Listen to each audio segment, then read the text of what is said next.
So I feel like I'm in a time where time feels both really slow and really quick. Can you believe it's already June?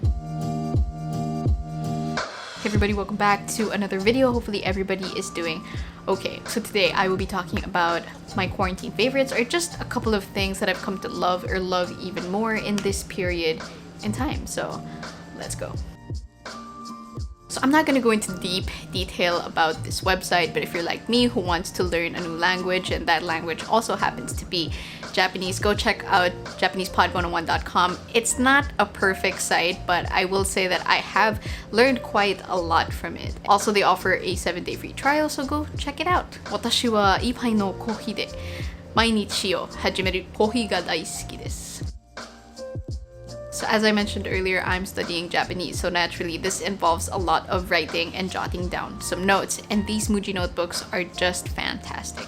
They feel so good to write on, and you know when the paper quality is just good, like, you know.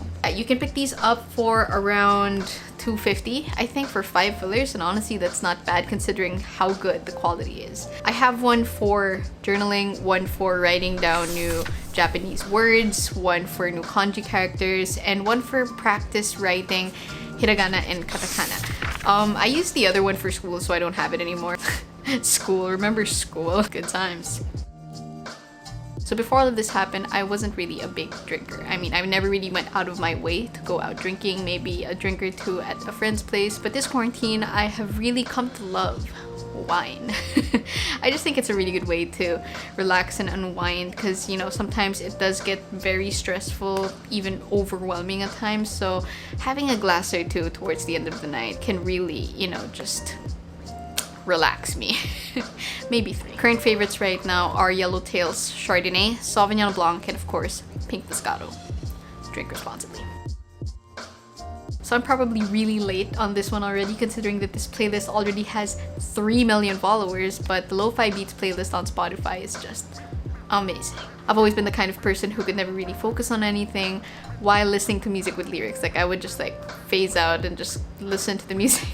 So right now, anytime I have to do anything that requires focus, like reading a book or studying Japanese, I can listen to this playlist, and it's been such a game changer. But for me, honestly, the best thing is when I've had just a little bit to drink, I play this in the background, and it's just so relaxing.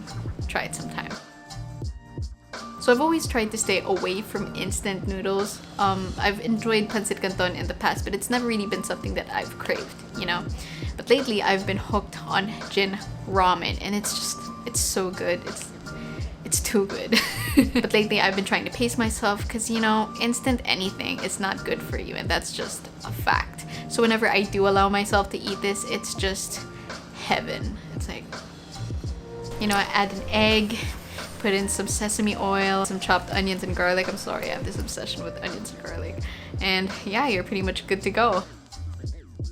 So since we're all pretty much home 24/7, comfort is key. So that's why I'm obsessed with these Uniqlo pajamas. We all have this one thing that we would never get for ourselves, so they usually end up as gifts. And this was the best gift ever. I love them because they're so thin, so you don't get hot, especially right now. You know, it's summer in the Philippines. Yeah, so pajamas are usually a no-go, but these pajamas are just so thin and so soft and so comfy. They're just amazing. 10 over 10, would recommend. So there are definitely things that we've outgrown, or at least we thought we have. For me, this was anime. Going into college, I didn't watch a whole bunch anymore, with just a couple of exceptions like Shingeki no Kyojin or Kimi no Na wa. But during this quarantine, I found myself watching a whole lot, whether it was something new or I was just rewatching an old favorite. And I know a lot of people don't get anime, they just think it's really weird, but it's honestly just another form of storytelling. And the way they do it is just outstanding. I know anime has kind of a bad rep for being just lewd comedy and weird antics, and don't get me wrong, there are some really good comedy animes out there, but there are also a lot of serious ones too. If you want a good serious anime, try Steins Gate. If you want a good drama, try Shigatsu wa Kimi no Uso. If you want some comedy, try Toradora. My point here being, maybe you'd want to revisit something that used to bring you a whole lot of joy in the past, because you never know, it might bring you some joy right now. Because I think that's something we pretty much need. Anyway, that's pretty much that for this video. Hopefully you guys enjoyed it. Follow me at Bianca Mikaehla. Remember to stay safe out there, and I'll see you in the next one.